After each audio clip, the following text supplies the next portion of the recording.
Welcome back to smart money Gaana. GMR airports and infra ఈ stock అయితే recent టైంలో మంచి రిటర్న్స్ అయితే ఇచ్చింది. అండ్ ముఖ్యంగా ఇండియా ట్రావెల్ సెక్టర్ ఏదైతే ఉందో గ్రోత్ అయితే కనబడుతుంది.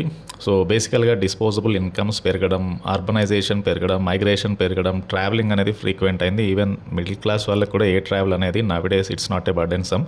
సో ఎయిర్ ట్రాన్స్పోర్ట్లో ఉన్న కంపెనీస్కి, అసోసియేటెడ్ కంపెనీస్కి రెవెన్యూ అయితే ఎక్కువ పెరుగుతుంది. సో ఈ సెగ్మెంట్లో ఉన్న company GMR airports. GMR airports one of the key player in this industry and చాలా మటుకు బిజియెస్ట్ ఎయిర్పోర్ట్స్ని ఈ కంపెనీ అయితే హ్యాండిల్ చేయగలుగుతుంది. అండ్ జిఎంఆర్ షేర్ ప్రైస్ చూసుకుంటే కనుక రీసెంట్ టైంలో కొద్దిగా మంచి రిటర్న్స్ అయితే ఇవ్వగలిగింది.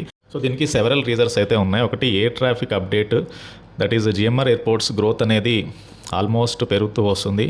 10.8 million passengers across all airports handle చేయగలుగుతుంది జిఎంఆర్ ఎయిర్పోర్ట్స్. అదేవిధంగా 7% increase year on year basis మీద ప్యాసింజర్ హ్యాండ్లింగ్ అయితే పెరిగింది. డొమెస్టిక్ అండ్ ఇంటర్నేషనల్ ట్రాఫిక్ పెరిగింది. అండ్ డెఫినెట్గా ఇవన్నీ కూడా కంపెనీ యొక్క రెవెన్యూస్ పెరగడానికి అయితే హెల్ప్ అవుతున్నాయి. అండ్ ఇంకొకటి న్యూ అక్విజిషన్. ఏప్రిల్ 2024లో జిఎంఆర్ ఎయిర్పోర్ట్స్ 8.4% స్టేక్ వైసల్లో అక్వైర్ చేసుకున్నారు. వైసల్ అనేది ఒక end to end digital infrastructure develop చేసే కంపెనీ ఎయిర్పోర్ట్స్లో. సో పార్ట్నరింగ్ విత్ వైసల్ డెఫినెట్లీ కంపెనీకి అయితే కొత్తగా ఆపర్చునిటీస్ని అయితే తీసుకురాగలదు. అండ్ ఇదొకటైతే ఇంకొకటి రీసెంట్ టైంలో GMR airports good financial performance కూడా పోస్ట్ చేసింది ట్రావెల్ సెక్టర్ ఇంప్రూవ్మెంట్ వలన. ఏదైతే కోవిడ్ తర్వాత మళ్ళీ ట్రావెలింగ్ అనేది ఫ్రీక్వెంట్గా ఉండడము అండ్ ట్రావెల్ సెక్టర్లో మంచి గ్రోత్ అయితే కనపడింది. So GMR airports total sales 92 బిలియన్కి చేరుకున్నాయి FY 2024లో. దాదాపు ఇది 26% ఇంప్రూవ్మెంట్కి సమానం ఫైనాన్షియల్ ఇయర్ 2023తో కంపేర్ చేసినప్పుడు. అండ్ ఇంకోటి ఏంటంటే రెవెన్యూ గ్రోత్ అనేది లాసెస్ తగ్గించడం వలన రెవెన్యూ గ్రోత్ అయితే పెరుగుతుంది. అండ్ కంపెనీ యొక్క నెట్ లాస్ అనేది తగ్గుతూ వస్తుంది రీసెంట్ టైంలో. సో జిఎంఆర్ ఎయిర్పోర్ట్స్ మార్చ్ 2024లో 2,447 crore సేల్స్ వస్తే నెట్ ప్రాఫిట్ అనేది మీన్స్ నెట్ లాస్లో ఉంది కంపెనీ. -168 crore లాస్ పోస్ట్ చేసింది. డిసెంబర్ క్వార్టర్లో -486 crore లాస్ ఉంది. సో లాస్ అనేది సిగ్నిఫికెంట్గా తగ్గుతూ వస్తుంది లాస్ట్ ఇయర్తో కంపేర్ చేసినా, లాస్ట్ క్వార్టర్తో కంపేర్ చేసినా కూడా. ఓవరాల్గా FY 2024లో 828 crore net loss company post చేసింది. సో రీసెంట్ ఆల్మోస్ట్ ఇయర్స్లో తక్కువ లాస్ అయితే కనబడుతుంది. So once company loss making నుంచి ప్రాఫిటబిలిటీకి టర్న్ అయితే డెఫినెట్గా స్టాక్ ప్రైస్ కూడా అప్రిషియేట్ అవ్వచ్చు.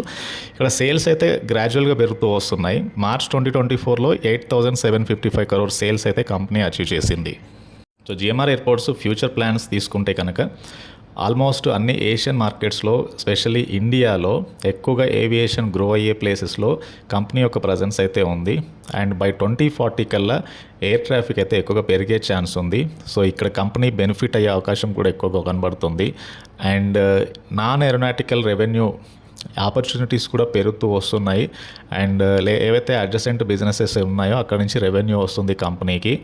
అండ్ రియల్ ఎస్టేట్ ప్రాపర్టీస్ కూడా కంపెనీ హోల్డ్ చేస్తుంది, అక్కడ నుంచి కూడా కంపెనీకి అయితే రెవెన్యూస్ వచ్చే ఛాన్స్ ఉంది.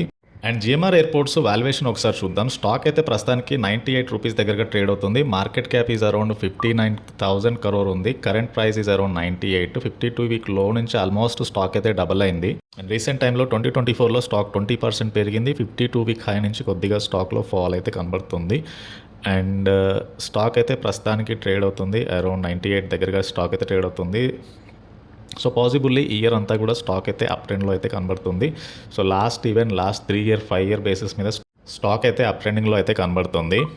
And come to stock share holding pattern చూస్తే కనుక ప్రమోటర్కి 60% ఉంది ఆల్మోస్ట్. ఎఫ్ఐఎస్ హోల్డ్ చేస్తున్న స్టాక్ ఇది. 27% వాటా ఎఫ్ఐఎస్కి ఉంది. డిఐఎస్కి 6% వాటా ఉంది. జనరల్ పబ్లిక్కి 8% వాటా ఉంది. సో ఎక్కువగా ప్రమోటర్ తర్వాత ఎఫ్ఐ హోల్డ్ చేస్తున్న స్టాక్, ఇంక్లూడింగ్ మ్యూచువల్ ఫండ్స్ కూడా ఈ స్టాక్లో అయితే ఇన్వెస్ట్మెంట్స్ ఉన్నాయి. అండ్ ఓవరాల్గా జిఎంఆర్ ఎయిర్పోర్ట్స్ అనేవి leading global airport developer. And ఫర్దర్గా కంపెనీ యొక్క గ్రోత్ అండ్ రెవెన్యూ విజిబిలిటీ అయితే పాజిటివ్గా ఉండే ఛాన్స్ ఉంది. కంపెనీ లాసెస్ తగ్గించుకుంటే కనుక డెఫినెట్గా ప్రాఫిటబిలిటీ ఎంటర్ అయితే ఇక్కడ నుంచి కూడా స్టాక్లో ఒక మంచి అప్రైజల్ అయితే ఎక్స్పెక్ట్ చేయొచ్చు. And this is about GMR airports and infra. ఈ స్టాక్కి సంబంధించిన డీటెయిల్స్. అండ్ ఈ వీడియో నచ్చితే ఛానల్ తప్పకుండా సబ్స్క్రైబ్ చేయండి. అండ్ ఈ వీడియోని లైక్ చేయండి. And please try to join Telegram channel.